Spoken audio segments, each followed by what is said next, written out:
अवश्य करनी चाहिए। गोभ्यो नमोस्तुते ब्रह्मन्। गाय की सेवा तो महाराज भगवान श्री कृष्ण ने भी की है। भगवान ने भी गायों की सेवा की महाराज। गायों को गोचारण के लिए भगवान जाया करते थे। और भगवान अवतरित भी किस लिए होते हैं? विप्रधेनु सुर संत हित। भगवान गाय की सेवा के लिए, गाय की रक्षा के लिए अवतरित होते हैं। इधर भगवान श्री कृष्ण ने महाराज गाय की सर्वप्रथम सेवा की। और महाराज गौ कथा में वर्णन आता है एक जगह कि जो महाराज गाय की नृत्य प्रति भाव से सेवा करता है, उसकी हर कामना को महाराज गाय जो आप सेवा करते हैं वह उसको पूर्ण कर देती है। आपको कहीं जाने की आवश्यकता नहीं है, भाव से केवल गाय की सेवा करने मात्र से। लेकिन आज महाराज गाय की बहुत जो घर घर में होनी चाहिए, लेकिन हर घर में महाराज जब तक दूध देती है गाय रहती है, उसके बाद में छोड़ दिया। सही है कि नहीं मैया? जब तक गाय दूध देगी तब तक तो ठीक है, अच्छी है। और जिस दिन देना बंद किया, पता नहीं किसकी है महाराज गाय, ये तो है हमारी तो है ही नहीं। तो महाराज गाय की सेवा करनी चाहिए। सत्वं वे सन्निध्य फलं जातं स्ववीरये। आज महाराज आगे कहने लगे भगवान कि इसका वर्णन कभी नहीं करना चाहिए। आज तुमरू जी महाराज चंचला से कहते हैं देवी यश का वर्णन नहीं करना चाहिए। इसके कारण महाराज बड़े बड़े राजाओं के पुण्य छीण हुए हैं। किसके पुण्य छीण हुए महाराज? राजा सगर के। सगर ने बहुत बड़े दानी थे। सगर का वर्णन आता है कि इतना दान किया था कि महाराज जो तारा मंडल में तारे होते हैं उतने उसने महाराज स्वर्ण और गायों को दान में दिया था। सगर के अंदर भगवान की कृपा से दान से वो सामर्थ्य आ गया था कि वो जब चाहता इंद्रलोक में पहुंच जाते, इंद्र के पास में बैठ जाते थे। एक बार महाराज इंद्र को बड़ी ईर्ष्या हुई। इंद्र सोचने लगे जब इसका मन करता है मेरे पास में आ जाता है, मैं यहाँ का राजा हूँ, ना मुझसे पूछता है ना कुछ। लेकिन इंद्र महाराज उसके पुण्य के कारण महाराज कुछ कह नहीं सकते थे। सोचने लगे क्या किया जाए, ऐसा कौन सा महाराज उपाय करूं जिससे इसके पुण्य क्षीण हो जाए। इंद्र ने महाराज आज जैसे ही सगर आए प्रशंसा करने लगे। अरे महात्मन आपके जैसा दानी, आपके जैसा महात्मा तो महाराज आज तक कोई हुआ नहीं है। महाराज आज सगर के मन में जैसे ही अहंकार का अंकुरित हुआ महाराज, उसी समय आज सगर कहने लगे हाँ इंद्र सही कहते हो आप, मेरे जैसा कोई दानी नहीं हुआ, मेरे जैसा कोई महात्मा नहीं है। आज इंद्र ने जैसे ही महाराज प्रशंसा की, आज सगर अपने मुख से प्रशंसा करने लगे। जैसे ही प्रशंसा की आज इंद्र ने उनको नीचे ढकेल दिया। कहने लगे जो तुम्हारे पुण्य है सारे पुण्य क्षीण हो चुके हैं। प्रशंसा ज्ञातम तो इंद्रेण, इंद्र ने महाराज प्रशंसा करके उनके द्वारा मुख से प्रशंसा कराई और उससे सारे पुण्य उसी समय छीड़ हो गए। आज तुमरू जी महाराज चंचला से कहते हैं देवी इसलिए कभी अपने मुख से प्रशंसा नहीं करनी चाहिए पुण्यों की। जो जीव अपने मुख से अपनी प्रशंसा करता है, अपने दान की प्रशंसा करता है, वह उसी समय क्षीण होने लगते हैं। इसलिए याद रखना, कभी भी आप दान पुण्य करें तो उसका वर्णन नहीं करना चाहिए।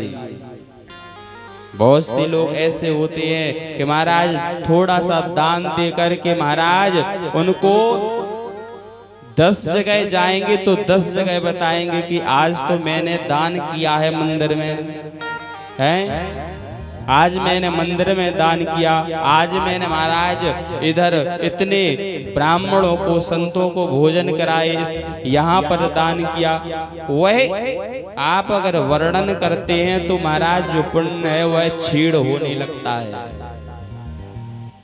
इसलिए कभी भी अपने पुण्यों का वर्णन नहीं करना चाहिए, बताना नहीं चाहिए किसी को कि मैंने कितना पुण्य किया है, क्योंकि भजन पुण्य को छिपाना चाहिए। जितना हो सके प्रयास करें कि अपने पुण्य और भजन को छिपाएं, क्योंकि भजन और पुण्य छिपाने से बढ़ते हैं महाराज उनका वर्णन है, और यशोगान करने से मुख से अहंकार प्रकट होता है अपने अंदर। इसलिए कभी भी अपने मुख से अपने पुण्यों का वर्णन नहीं करना चाहिए। यह शिव पुराण में आज तुमरू जी महाराज चंचला से कहते हैं, बोले शंकर भगवान की जय, हरे हरे महादेव। आज सुंदर भाव से महाराज इधर आज चंचला को श्रवण कराते हैं। आज चंचला ने प्रश्न किया,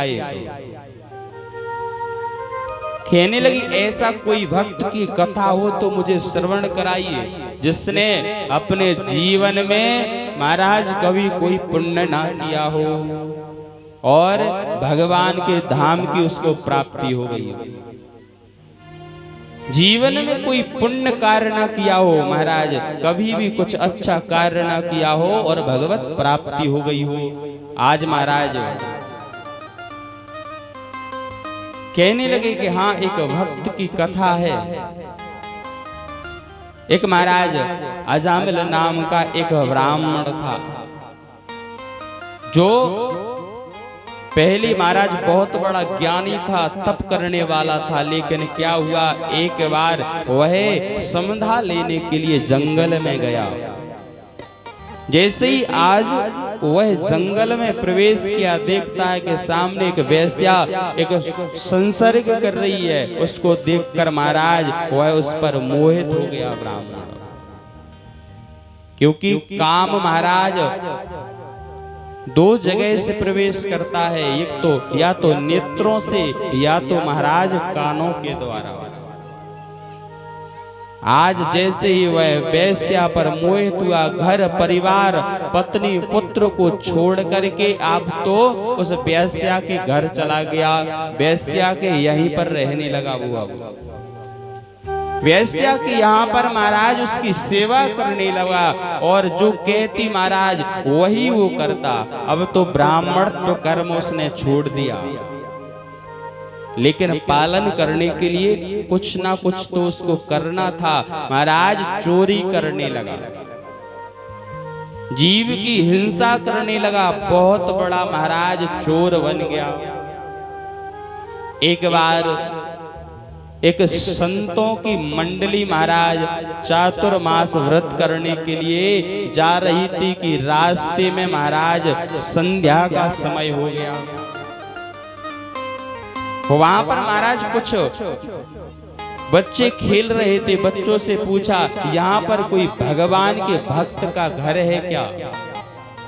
कोई सतपुरुष का घर हो जहां पर हम रात्रि में महाराज विश्राम कर सके। यहाँ पर कहने लगे महाराज, बच्चों ने हंसी में उस अजामिल का घर बता दिया। कहने लगे यहाँ पर एक बहुत बड़ा संत सेवी रहता है महाराज, आप उसके घर जाइए, बहुत सेवा करेगा। महाराज संतों ने सोचा होगा कोई भक्त। आज संत महाराज अपने कमंडल को लेकर के जैसे ही आज उस वेश्या के द्वार पर पहुंचते हैं, वेश्या समझ गई न हो किसी ने इन संतों के साथ में आज मजाक किया है। जैसे कुंदी को खटखटाया, महाराज वेश्या ने देखा और आज प्रणाम करके कहने लगी कि मैं आपके योग्य नहीं हूं महाराज। लेकिन उसी समय उसको एक बात याद आई, एक बात याद आई, क्योंकि बचपन में उसकी माँ कहती थी कि जो सूखा राशन होता है वह पवित्र होता है। आज वेश्या ने आटा दाल चावल संतों को दिया और महाराज वहीं पर आज डेरा डाल करके महाराज उन्होंने सुंदर भोजन को बनाया और भोजन बनाने के बाद में वहीं पर भगवान का भोग लगाया। महाराज जैसे ही आज सामने से आज वह जो ब्राह्मण था, वेश्या का महाराज जो पति था आज अजामिल, वह आ रहा था। देखता है बड़े संतों की मंडली उसके आंगन में बैठी है। जब देखा महाराज बड़ा क्रोध करने लगा। संतस्तु दुष्टा न मैत्री अदेयम्, तुम्हें यहाँ पर किसने बुलाया? अरे दुष्टो, तुम इस जगह पर बैठे कैसे हो? महाराज जैसे ही संतों को डांटने लगा, आज महाराज सामने से उस वेश्या ने जैसे ही महाराज नेत्र महाराज उस वेश्या ने उस अजामिल को देखा, वहीं पर शांत हो गया। क्योंकि पति पत्नी से बहुत डरता है और वह वेश्या, क्योंकि उस वेश्या को वो इतना मोहित था कि उस पर महाराज जो कहती वही करता था।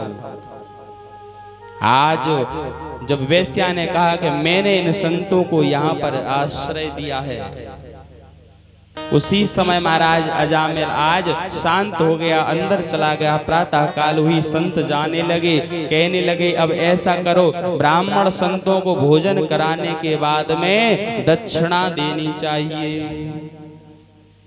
अजामिल कहने लगा मैं बहुत बड़ा चोर हूँ और यह शुक्र मनाओ कि मैंने तुम्हारे जो दंड कमंडल हैं यह नहीं छुड़ाए, नहीं तो यह भी छुड़ा लेता अगर कहीं जंगल में रास्ते में मिल जाते। जैसे ही महाराज वेश्या आई, कहने लगी आप मांगिए क्या चाहिए आपको? संत कहने लगे हमें कोई पैसा धन दौलत नहीं चाहिए, आप ऐसा करें जो आपके पुत्र हो, जो गर्भ में पुत्र है उसका नाम भगवान के नाम पर रख लेना केवल। नारायण नमस्तेस्तु भूत भावन पूर्वजः, भगवान नारायण के नाम पर अपने पुत्र का नाम रख लेना। महाराज आज अजामिल कहने लगा ठीक है, इसमें जाता क्या है, नाम ही तो रखना है। समय आया जब पुत्र हुआ महाराज, उसका नाम नारायण रख दिया गया। अब तो महाराज जो छोटा पुत्र होता है पिता को बहुत प्रिय होता है।